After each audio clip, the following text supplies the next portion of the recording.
Welcome to the No Clue Drift Crew podcast, brought to you by Part Shop Max. This podcast is something that we've been talking about doing for maybe a year. Let me introduce myself first. I'm Dan from Part Shop Max USA. Sitting across from me is Emily from Part Shop Max Taiwan. The concept for our podcast was based on how Emily will hit me with questions from customers and just things that she's thinking about herself. Unlike my, 25 years of experience with cars and building drift cars, she just doesn't have the same level of experience. She's massively talented on the supply side of our company and is available on Instagram. So she takes in a lot of questions on her account. She's always hitting me with some questions that I never think about as a super experienced drifter and parts developer. She'll hit me with some basics and I'll just think every single time, you know what? This is actually just golden information that anyone would want to know if they're just coming into the sport of drifting.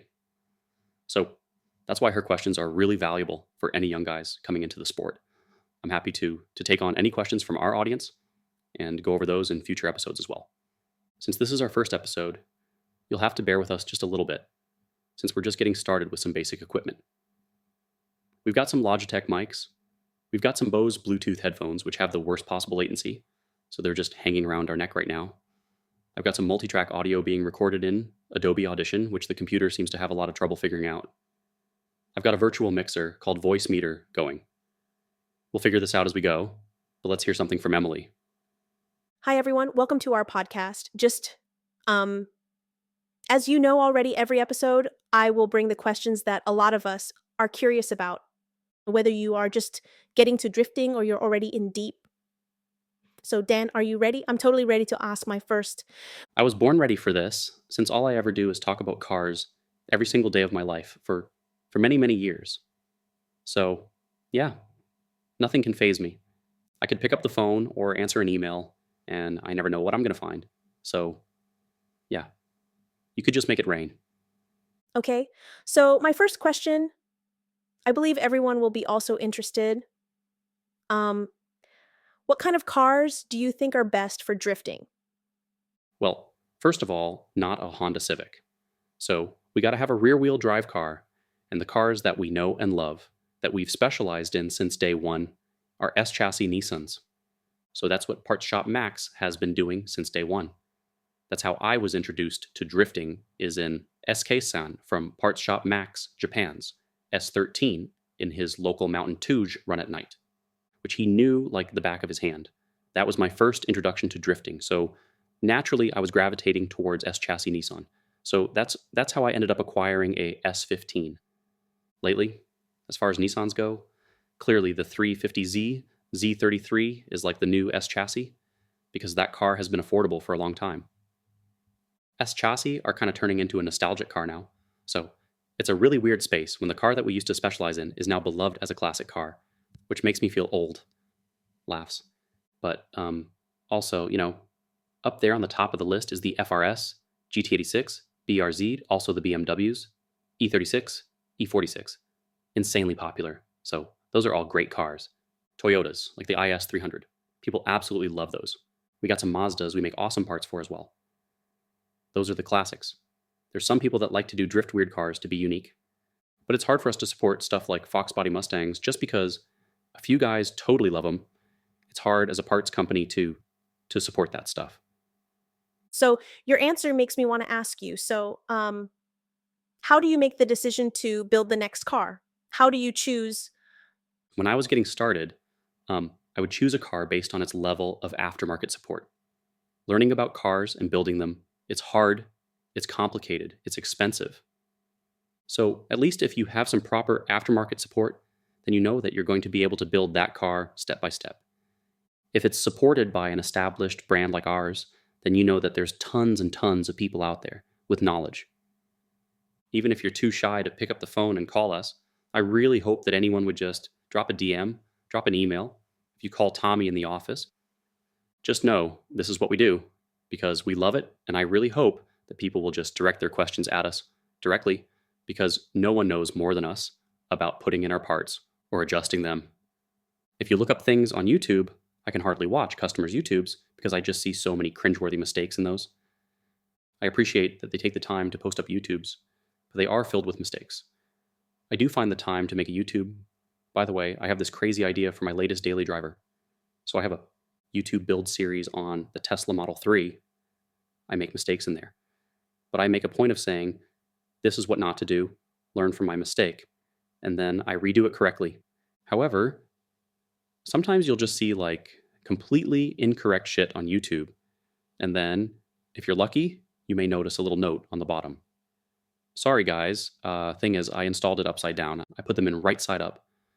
But if you don't notice that, like, little comment that the whole video is wrong, then you're screwed. You wasted a bunch of time. Sorry, did I get on a tangent? What was the question? No, that's fine. So, I think you are not hesitate to let anyone ask you any question about the cars, right? Right. That's what we're here for. I think that our parts can be a little bit intimidating because they're adjustable parts. So here's what's at risk. When the parts are adjustable, you can put them on the car and you can make that car way better, or you could put them on the car and you can adjust them in a manner that makes the car way worse. You're going to hate them. You're going to take those parts off your car and you're like, you know what? This is horrible. Maybe I'll try this other brand. It's my hope that you don't buy something twice, especially if your friends recommended this brand. Then just get the info.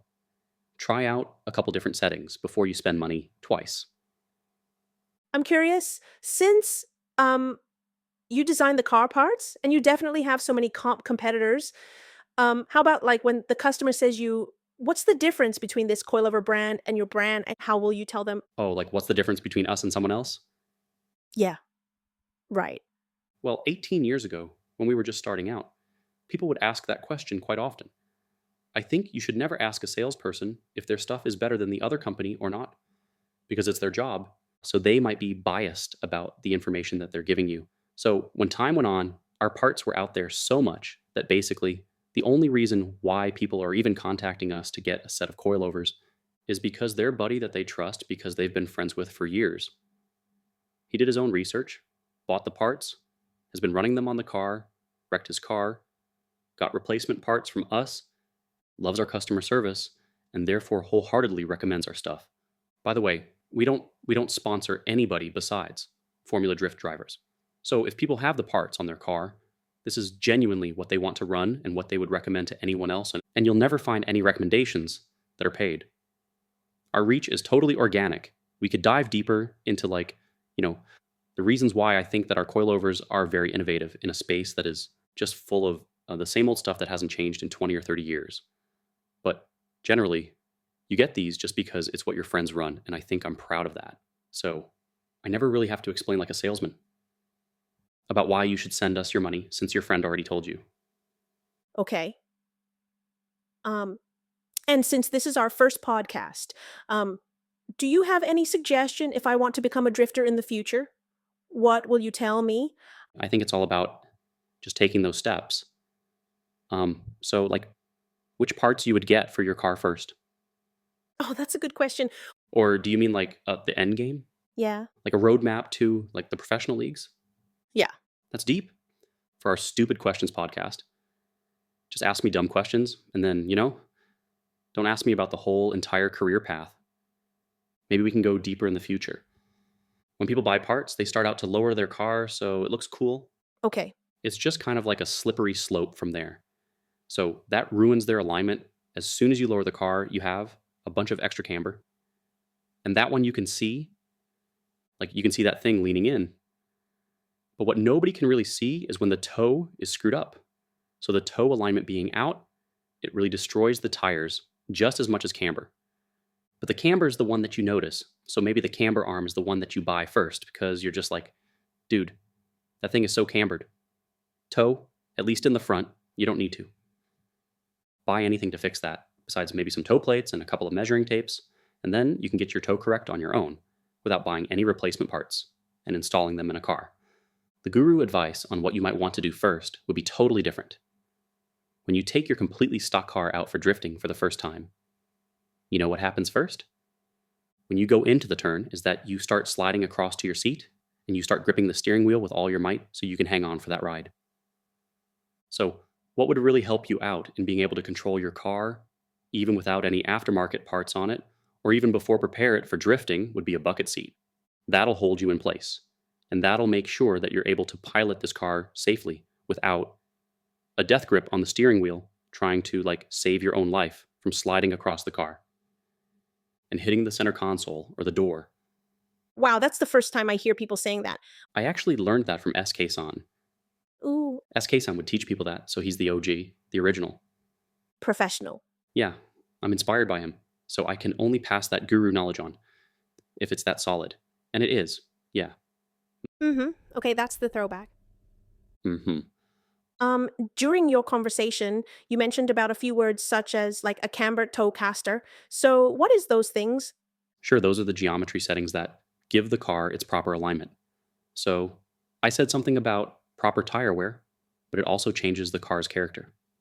So as you learn more about your car and how it reacts to your inputs and you want to level up and reach some goals, then you definitely need to learn how each one of those settings helps you.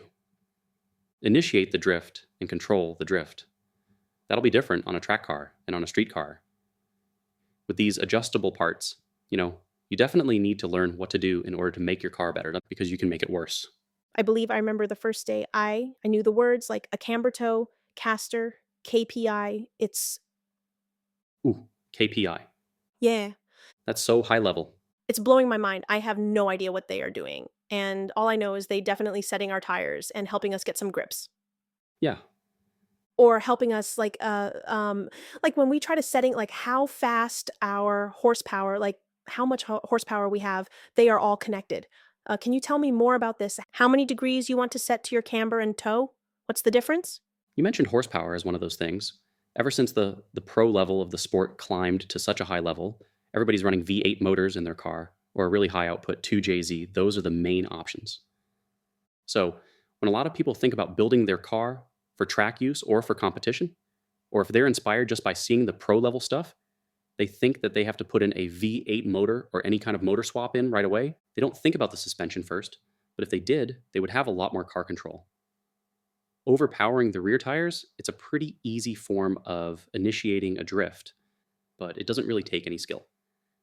However, if you just leave your low power engine alone and then you start tuning everything else, you can really get a dynamic feel of the weight shift and how adding grip or taking grip out will affect your drifting.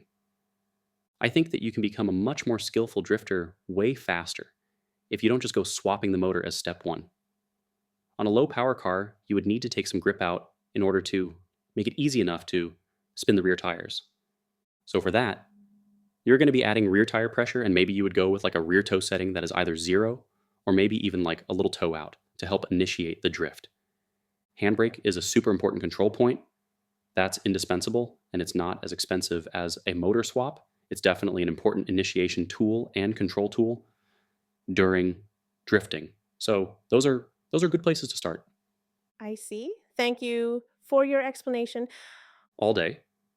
Should I keep asking you or Yeah. yeah, like when the first day I know the drifting is also because of SK-san. He took me to the Japan YZ track.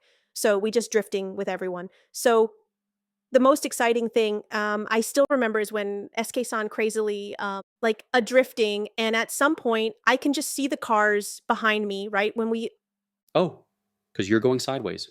You look out the window, right, yes. and then you're like, I'm being followed by a train of drift cars. Yes. Actually, you should consider yourself lucky because he took me out on a mountain first. So at least you were on like a proper track. Yeah. So if you fly off the track, you're not also flying off the side of the mountain. So I was scared out of my mind. However, it was so thrilling that I was like instantly hooked. Mhm. So, um, anyway, I can notice like a very obviously, the tires have a very big angle. Yeah. So, yeah, in Part Shop Max, we call it a super angle kit. Yeah. Like that's what our goal about the super angle kits. Do you have any recommendation, want to tell everyone? Well, I think it's really important to add steering angle because if you throw your car super sideways, then you need a super amount of counter steer in order to control that. Back in the day, we would do like little things to add like a little bit of angle, maybe like an inner tie rod spacer or something like that, but it's only like a couple degrees. The standard today is that you'll replace the knuckle. So, we have forged knuckles for the S chassis, and people absolutely love those things. It's really the standard. Back in the day, we used to like cut up knuckles and weld them back together with like different geometry. And honestly, it had a screwed up bump steer. But now we really got it dialed. Definitely put a super angle knuckle on there. And you could run that knuckle by itself. You can mount that on the car and you can get some extra steering angle. And then getting all the steering angle out of your knuckle will come from having wider front lower control arms. If it's a double wishbone car, same thing with like the upper arm and we've got the tie rods that are the right length to match that extended front lower control arm. It's extended because it's getting you some extra clearance on the inside of the wheel well. So that's the type of thing that lets you get all the steering angle out of your knuckle. You can start with the knuckle and then you can add in the clearance for that other stuff later. If you run a skinnier tire, then that'll help out with some angle clearance right out of the gate. Okay. I mean, I still have a lot of question, but I don't know anything about our audience, and since this is our first try. Well, I hope that the audience that we can attract with the Dumb Questions podcast are definitely the guys beginning. There's tons of podcasts where, they have like they have champions of Formula D and they can get in really deep on that high level, but I'm not sure that there's anything for guys starting out. And we've been doing this so long that the guys that I would drift on track with early on, they're kind of like retired. They just have a family car. They kind of dream of reviving the sport by getting back into the car that they loved before they went off to college, got married, had a baby, changed diapers, and drive a minivan. It's for the new guys, and it's just to let them hear some questions that maybe they wouldn't ask themselves. That's all. Yes. Welcome everyone to just give us all of your questions, and I will bring to Dan.